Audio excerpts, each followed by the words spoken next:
Come on in. We've been expecting you. We know you're watching this video on our website or YouTube channel because you want to know the exact steps on how to rush apostille this type of document as fast and as easily as possible. So buckle up, and here we go. Hi, if you're watching this video right now, it's probably because you are needing to understand where and how you can rush Apostille a Texas Franchise Tax Public Information Report, also called a PIR report. What will it cost? What is the current turnaround and processing times? What are the exact steps that you need to follow to place a Texas Corporation's Apostille order with us? First, all documents classified by the Texas Secretary of State as Corporation Section file documents cannot be mailed or dropped off to us by you to Apostille. That is because to order an Apostille through the Texas Corporations Unit, you or your company must have already filed in the past this specific document with the state of Texas, and then you were given a unique file number from the Texas Secretary of State after they process your corporate document. If you do not have a unique SOS file number that you were issued by the Texas Secretary of State, we cannot help you apostille it because the Texas Secretary of State Corporations Division will only issue corporation apostille certificates on documents that they have on file in their database attached with an SOS file number. Secondly, you must know and have the unique SOS file number that you or your company were issued by the Texas Secretary of State to place an online apostille order with us. That number will only be numbers with no letters in it. And this is what the Texas Franchise Tax Public Information Report will look like. So you had filed this, your company would have filed this in the past, and they fill this out and they submit it, and then they're going to be giving a file number on this. Right here it says Secretary of State file number, comptroller, and we blurred it out. So once you submit it, they're going to put that, they're going to fill it in, and then they'll send it back to you or email it back to you depending on when you ordered it.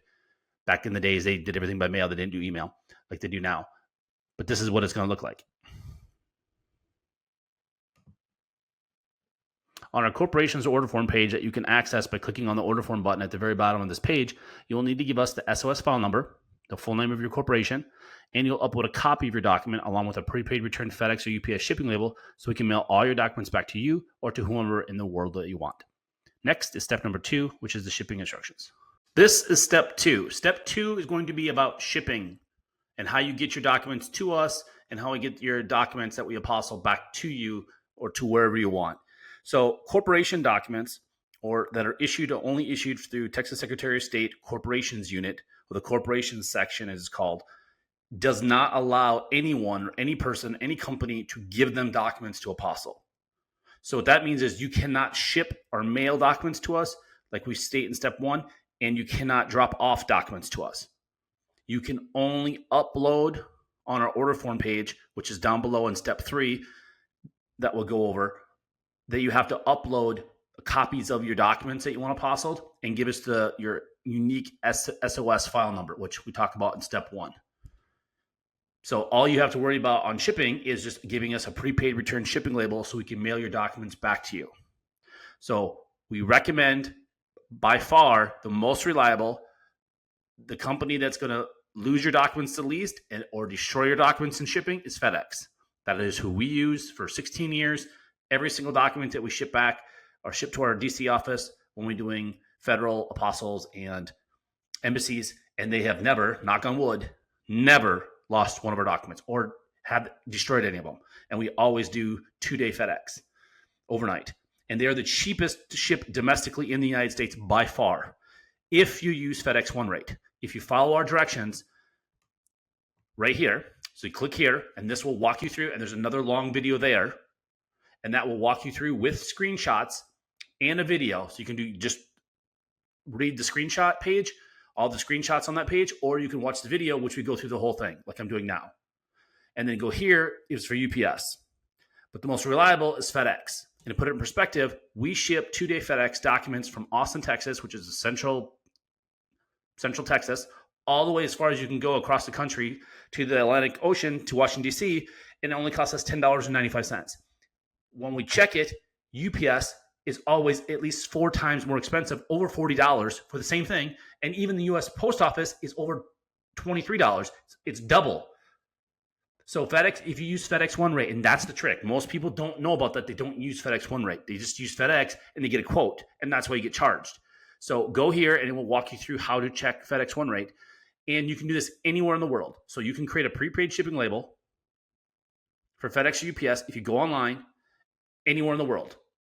And then you can print it out, and then mail it to us with your for Corps, you just email it to us or upload it onto our site, and then it gets emailed to us. That way, you don't have to go into a UPS store or you don't have to go into a FedEx. Just follow these directions right here on these links, and that will walk you through it. The other thing is very important is you cannot put our name, our address, our phone number on the prepaid return shipping label. What I mean by that is, as we state right here, we will not mail your documents back to you if you do this. Especially, under no circumstances will we ship internationally. You have to put your name, address, and phone number, or a friend, a family member, coworker, a company address. It doesn't matter what address you put there, but where it's getting sent from back to you or to you, wherever you want us to send it to. If it's a different country, a different government entity, a company, a friend, family member, coworker, wherever we're sending it to, that's up to you to choose. But on the shipping label, it's going to ask you where it's getting shipped from. Now, we're here in Austin, but we're not the shipper or the importer. You are. You create the shipping label, and you are paying for the shipping label. But if you put our name on the prepaid return shipping label, the return address, meaning if they lose it, right? This is usually for people, if you're from the United States, you put a stamp on an envelope, and you have in the upper left-hand corner of the envelope, you put your address because you're sending it to, say you're sending a card to grandma or grandpa. If the post office loses it, or that address you put is non-existent, it's a wrong address, you put the wrong address, they're going to return that envelope to whoever sent it. That's why you have that address on there. So this is almost never going to happen, but you just can't put our address on there because it goes through customs or there's extra fees. We are going to get billed, which can be hundreds of dollars on one shipment because it's customs. People didn't pay the customs. And people do it all the time. So you can't put us, it's our company legal policy. You cannot do that. So again, it doesn't matter what address you put. You can put any address in Texas or any address in Austin. It doesn't matter. And people, you can do this, but you got to do it online. You run into problems if you go to FedEx office or UPS store because the people there just say, oh, you can't do that. You can't put your address twice. You can. We do it. People do it every day. You just have to go online to do it. You just can't do it in store. So that's what you have to do is just click on one of these right here. And if you're shipping internationally, you're also going to need a customs invoice or a custom commercial invoice, it's called, when you're shipping customs. So you can click right here for FedEx and right here for UPS, and we already have a custom template already pre-filled out for you.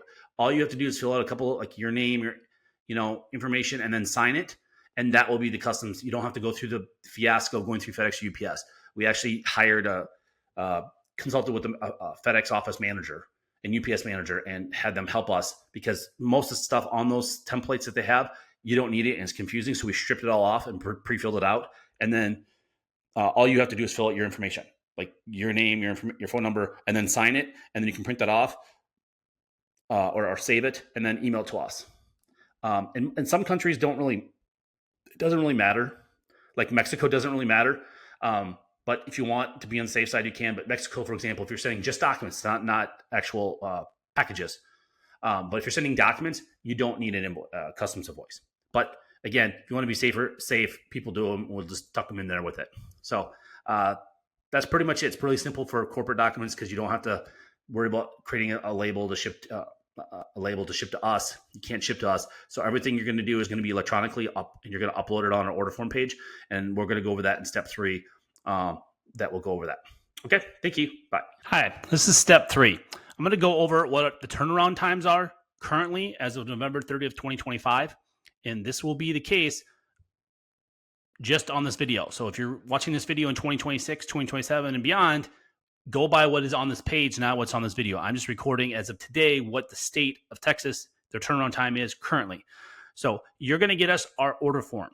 Okay. And how you're going to do that is you're going to have to email. You cannot mail or drop off corporate documents to us. You only can email or online do online orders. You cannot, again, mail us or drop off corporation or what's considered Texas corporation unit documents. You cannot do that. And up here, if you go, it'll show you this right here. You can only order online. They don't need to be notarized. All these right here. And then there's more than that, but just that's like 90% of what people need, 95 of what they need for corporations is. All right. So if we get your order online, so if you order online from us and we get it by 5 o'clock, Monday through Friday, 5 o'clock Central Standard Time, excluding all major and state holidays or when the Secretary of State is open. So they're closed on a lot of days that aren't federal or state holidays, just so you know. Like they were closed for 4th of July the Monday after 4th of July. 4th of July was on a Friday. Monday was not a federal or state holiday. They were closed. This week, Black Friday and Wednesday before Thanksgiving, they were closed. They were closed for 3 days this week. The 2 of those days are not federal or state holidays. So don't go by the government. You can contact us, and we will tell you if they're open or not.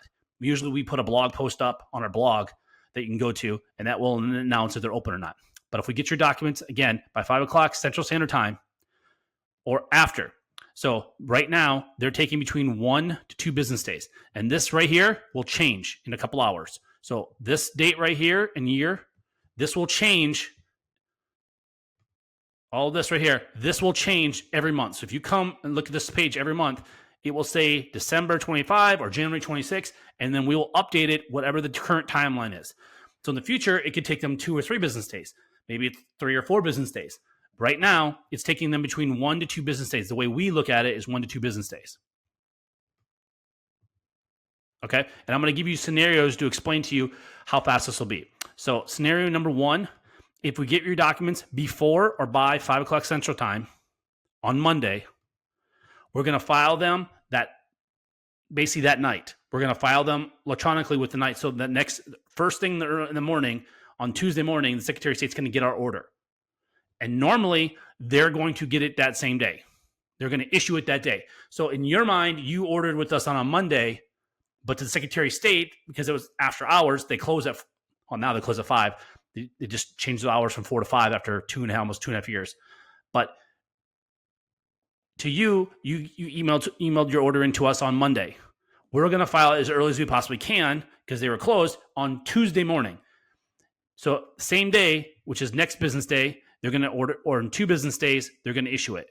So worst case scenario, you're going to get it by Wednesday or Tuesday. So if you file with us on Monday, best case, worst case, if you get it to us by 5 o'clock Central Standard Time, we're going to be able to pick it up and mail it back to you on either Tuesday or Wednesday.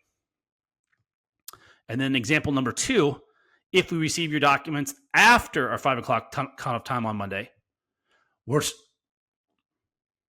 going to file it the next business day, and then they're going to issue it in 1 day or 2 business days. So best case, worst case in that situation is they're going to do it either, again, Tuesday or Thursday. They could do as late as Thursday. So again, if you order on Monday, the absolute worst case is we'll be able to mail back to you on Thursday, and it could be as quick as Tuesday. It all depends on the Secretary of State on how they're backlogged. But in general, as of right now, as shooting this video, typically it's usually the same day. So if we get your document by 5 o'clock, they'll have it by the end of Tuesday. We'll be able to pick it up and mail it back to you basically the next day. That's 95% of the time. And we have a really great relationship with the girls that work there. They're all women. And their whole staff. So they kind of push our orders through really fast. Very fast. So it helps. We give them cookies and cupcakes. So we take care of them. So, but that's typically what it's going to be. It's going to be, but again, it can be the longest we've ever had is like 1 day. They've never taken, even though they say on their website, if you call them, they'll say it takes 2 business days. We've never had that. So for the most part, if we get it probably always be Tuesday or Wednesdays, you're going to get it, just so you're clear how fast you need to get the documents back. Okay. Corporate pricing is different than the authentications unit. There's 2 different units at the Secretary of State. There's what's called Texas Corporations, and then there's Texas Authentications unit. The Texas Authentication unit is much cheaper. It's like 3.5 times cheaper, the filing fee. Our fees are the exact same, just that we pay for the filing fee for both of them. So the price is $145 per document on the corp side. And that includes all the filing fees. So you don't pay any filing fees. You don't send us extra money. You don't do the corporate, the Texas Secretary of State corporate application. You don't do any of that. You just fill out our order form. And our order form is right here. You're going to go right here, click on this, and there's another video to watch that will walk you through what you have to do on the things that you have to upload and the information we need to do to file your order with the Secretary of State. And then over here, this just basically tells you if you need 1 document, it's just easy math, so you don't got to do it in your head. If it's one apostille you need, it's $145. If it's 2, it's $290, 3, 4 for $35, and so on and so forth. We just give you a little chart up to 10 if you needed 10 apostles. And just so you know, if you need multiple apostles on the same document for different countries, you can do that. So because corporate is going to make the certified copy for you, as we state in step 1, you can have multiple. So let's say you have articles of incorporation and you needed it for 3 different countries. Then you're just going to tell us what 3 countries they're for and put quantity 3 in the order form. And then it will be 435 for 3. And then you can get 3 different apostles for 3 different countries on that same document. That makes sense. You can have as many as you want because they're going to create the certified copy. You're not giving them the documents. Whereas in the authentications unit, let's say you had a birth certificate, but you needed it for 3 countries. You can't use one birth certificate for 3 countries. You'd have to get 3 original, have 3 original, or have 3 certified copies issued from the county or the city or the state of Texas to get 3 apostles, because these are all going to be, all the documents in this division are already on file with them. They'll just make new certified copies for as many as you want. So just make sure you can have as many as you want. So if you wanted 10 apostles on one document, you could do that. It doesn't matter because they already have it on file. And that's it. Thank you so much.